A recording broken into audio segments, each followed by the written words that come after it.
What's up, everyone? I'm here with Cade Titans lightweight Joe the Skeletor Giannetti. So I guess the first question everyone's going to ask is, what the fuck is a Skeletor? The Skeletor is basically, it's very similar to the comeback season, but this time it's a cross-country trip. We are in the Skeletor bus.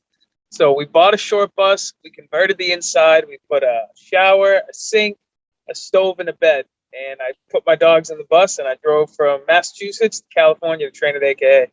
That's awesome. Yeah, you drove there. So what were some of the stops that you made along the way?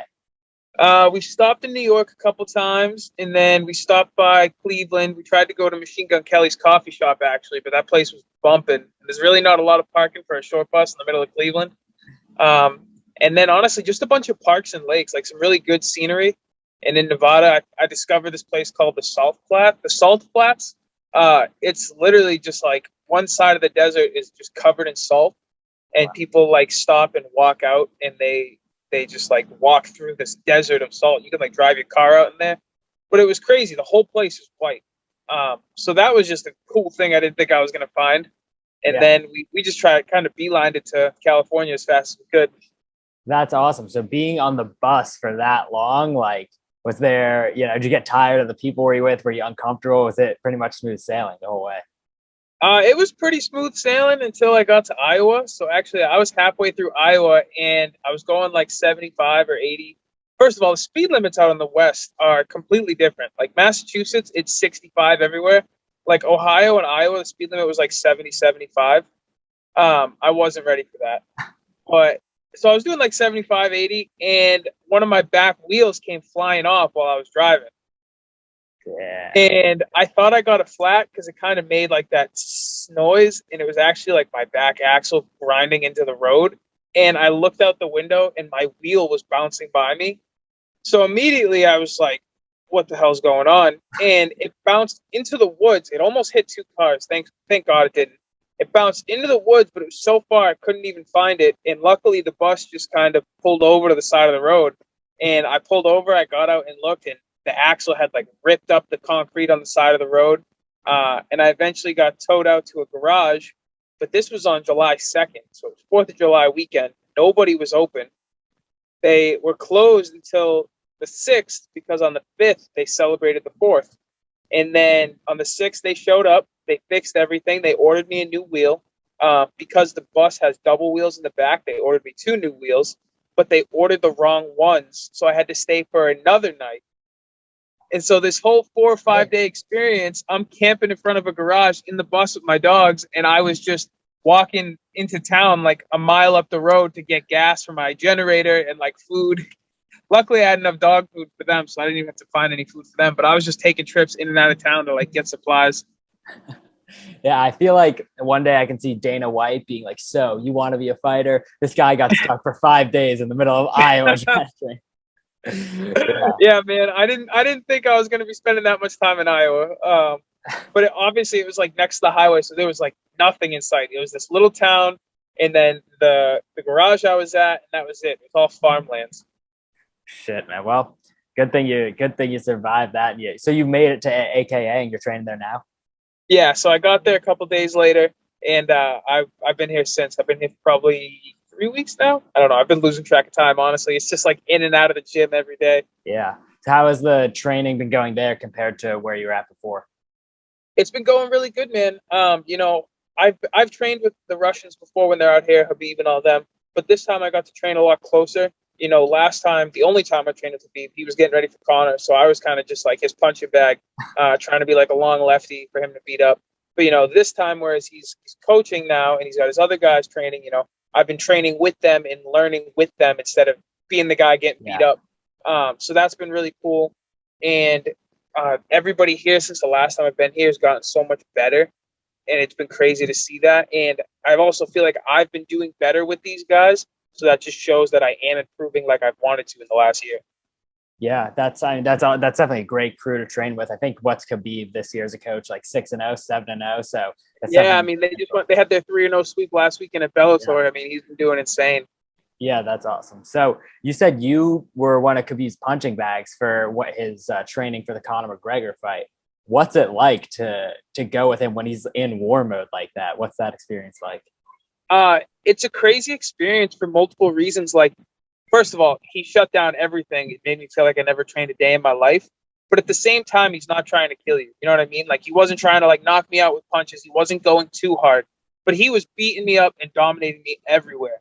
So it was like gently getting beat up everywhere. Places where I thought, you know, like maybe I could like slip in a choke here and like try and be sneaky with it. Like he just shuts it all down. And even his stand up, you know, he would have beat me on the feet either way, but I'm trying to be a good sparring partner for him. And I'm thinking like Connor, like, all right, try and bait him and set up a left hand. And I consider my left hand to be pretty decent. And I for sure thought I was going to land it. And I think it's because of the threat of his wrestling.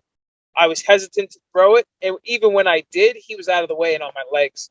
So it was just crazy seeing that level gap. And I've trained with world-class guys before. You know, I was on the show in DC and Kane would beat me up and stuff, but they're heavyweights. So I'm like, you know, in my head a little bit, I'm like, okay, they're some of the best of all time, but they're a couple weight classes above me. But going with possibly the greatest of all time in my weight class and just seeing the levels to it, it was just a big eye opener. That is, yeah, that's insane. I mean, you're one of very few people I'd say that gets to say they got to felt that. So that's just so amazing that, you know, you got to experience that. And then you talked about the heavyweights, Kane and DC. There's a big heavyweight fight this weekend with the Lewis Cyril Gane fight. You have any predictions? What do you think's going to happen there? So every bone in my body says Cyril Gane should win. And it's fun. Gane, even I saw it in an interview, and he kind of said the same thing, where he's better everywhere. And I don't think Derek Lewis is his best opponent yet, and neither does he. But Derek Lewis just always seems to have like that one trick in the bag. Like he always is just one step ahead. I mean, his last fight with Blades, he knocked him out after getting kind of dominated, and he said all I needed was to touch him once. He knows where he's good, and he knows how to eventually get the fight to go his way. So maybe he's not the most talented heavyweight, but he fights to his style. So gun to my head, Cyril Gane, but I really won't be surprised if he gets beat up and then Derek Lewis pulls it off somehow. Yeah, no, I know. I completely agree. Like Derek just needs that one punch. It's almost like he's not the most technical guy like Cyril is. I saw a video today. It was like, you know, people who don't watch the sport of MMA, well, they'll just joke and be like, oh, when a guy's got you down, just stand up. But if you've seen the clips of Derek Lewis, he literally just stands right up, like no technique. Yeah, that's all he can think of. He's like, I don't know what to do, so I'm just gonna get up. Yeah, but yeah, I mean, if he lands that right, it's and we've seen him do it so many times, being down in fights, and then just finding a way to connect. But going back to yourself, you tweeted a few days ago saying that you're looking to eat Five Guys after your next fight and that you want them to sponsor you. If anyone from Five Guys is listening to this, they need to sponsor you. Like yes. What an opportunity. But is that always your go-to meal after a fight? Yeah, for sure. So my big thing is, like, I've always loved eating at Five Guys. It's a fantastic spot. But my first 4 pro fights were at 170 because I couldn't find any fights at 55. And I was training so much and dieting so much that I was too light. Like I was walking around at like 171, 170. It's just too small to be fighting at that weight. So I was eating Five Guys like once or twice a week in fight camp. And like, I'm not talking like just get like a hamburger on the buns. I'm talking like a double bacon cheeseburger with the fries, with the milkshake. And I was still in shape, and I was heavier, and I was lifting, and I felt great, like lifting and then eating that right afterwards. So it was like a food that I really liked that I tell people all the time, like that was actually part of my fight camp. And a bunch of people don't believe me, but I'm like, at 170, I'm eating Five Guys twice a week. That's hilarious. How many Five Guys stops were there on the Skeletor, or were you abstaining because you had a fight coming up? It wasn't a single one, but it was so tempting. And then when I got here, like my first week, I got Chipotle for me and my buddy Duran. And, you know, he was trying to he had actually just pulled out of his fight in the UFC because he was injured. And he was like, yo, grab me something to eat. Like he wanted something good. And I was like, I'm trying to be good, man. I'm trying to fight soon. Let's just get Chipotle. And he was like, all right, fine. And the Chipotle that we pulled up to was right next to a Five Guys. And I immediately had regrets. And I was like, oh, I just want to take a left in there so bad. Yeah, I mean, the willpower that takes, but I mean, good for you, and definitely getting some after the fight. You know what? I hope there's a Five Guys patch on your shorts when you're walking in there. We'll put some work in. I'm going to be wearing the Five Guys hat for sure on the walkout. Yeah, that's awesome. So you're also you're a big Twitch streamer. So tell us about your Twitch streams. What kind of video games do you play? What do you do on there? Yeah, so it's not super serious on Twitch. I got the Evil Army up there with me. And I'm not the best player, but me and my boys, we have a good time, and I try to interact with all the fans. I think it's something that's very easy, and it's not done a lot in the MMA community. Everybody always wants to start a podcast, which I'd love to do eventually too. Everybody wants to start a podcast. Everybody wants to do Instagram lives, but I feel like playing on Twitch is such an easy way to get in touch with fans because it's something that most of them that are watching can relate to because they either like watching people play or they do play themselves, and it's something I enjoy doing. Like if I was to do an Instagram live or a podcast, I wouldn't do it as much as when I stream, because I can't just sit in an office like Joe Rogan does and just like do these podcasts. I would eventually lose my mind. But if somebody says, hey, why don't you go interact with your fans, see what they're thinking, what they're up to, answer some questions. Oh, and you can play video games at the same time. That's heaven. The dream. Yeah, you get that back and forth. What games are you playing on there? So I've been playing Warzone a lot. It's getting a little rough lately. They don't have an anti-cheat yet, so it's getting a little rough. But there's this new game called Splitgate that's been going around, and then I've always just been playing Fortnite. I've been playing Fortnite since I first started streaming. And I used to be really good at it, but like the younger kids now are so good at it that like my skill level is like mid to lower tier now. Yeah. Does it get frustrating playing Fortnite? Like some 10-year-olds kicking your ass, like you just want to fucking like blow your brains out, or do you just get used to it? 100%, especially when their name is like Little Jimmy 2006. And I'm like, you were just born. Like, what? Yeah, you're a professional cage fighter. You got to deal with like, fuck you, you piece of shit, through the mic. Yeah, I rage so bad. Yeah. So last question. It came out recently that in the newest Jackass movie, one of the Jackass guys is going to let Francis Ngannou punch them in the balls. So, like, what would it take for you to let Francis punch you in the balls? I would need to have a couple of years heads up so I can have kids with my girlfriend because I don't know if I'll be able to afterwards. And a lot of money.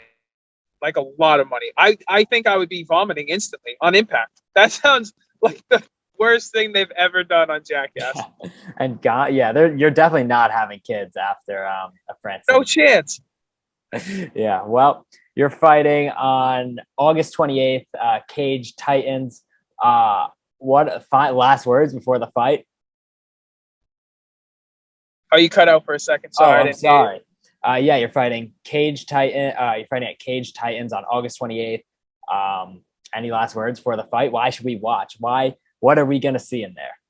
You're going to see a new and improved Skeletor. After my last fight, I did miss weight by 0.2 pounds, and then I did also lose, going on my first 2-fight losing streak. But I made the hard choice of, instead of getting right back on the horse, taking time off competition to just focus on improving. Something a lot of guys in the sport fall off on is focusing on improving. You can focus to get ready for any opponent and beat them, but at the end of the day, are you any better than you were when you got that fight? So this past year has just been focused on improvement, physically, mentally, technically. And after a couple weeks out here at AKA, I can say that I've successfully done that. And since even being at AKA, I've only improved that much more.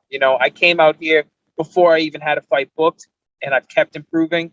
And it's all going to show on August 28th. That's amazing. Yep. August 28th. Thank you so much for doing this. This was awesome. After you get it done in August, we'd love to have you back on and talk to you about the win. Hell yeah. Hopefully I'll have some Five Guys in my hand. That's awesome. All right. Thanks so much, man.